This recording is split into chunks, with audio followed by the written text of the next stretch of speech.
কোরবানির ঈদকে সামনে রেখে নীলফামারীতে জমে উঠেছে কোরবানির পশুর হাট। ক্রেতা বিক্রেতাদের পদচারণায় মুখরিত উত্তর জনপদের হাটগুলো। বিস্তারিত জানাতে নীলফামারীর ঢেলাপির হাট থেকে সরাসরি যুক্ত হচ্ছেন প্রতিনিধি মিল্লাদুর রহমান মামুন। সেখানে পশুর হাটে কেনাবেচা কেমন দেখছেন এবং সব মিলিয়ে একটু জানতে চাই সেখানকার পরিস্থিতি।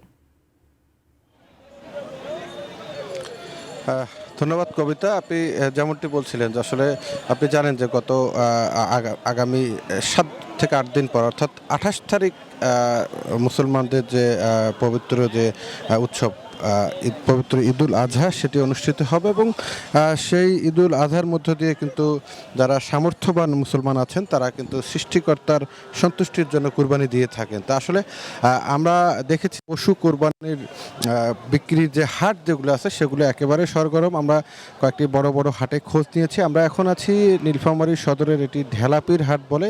এই ঢেলাপির হাট 12টা থেকেই কিন্তু সেখানে বেচা বিক্রি শুরু হয়েছে। এখানে আসলে হাজারো গরু তাদের এখানে নিয়ে এসেছেন গরুর যারা মালিক আছেন তারা।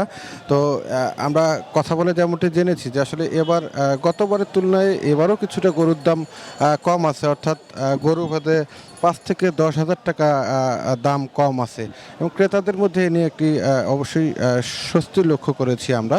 তবে বিক্রেতাদের মধ্যে একটি অস্বস্তি আছে।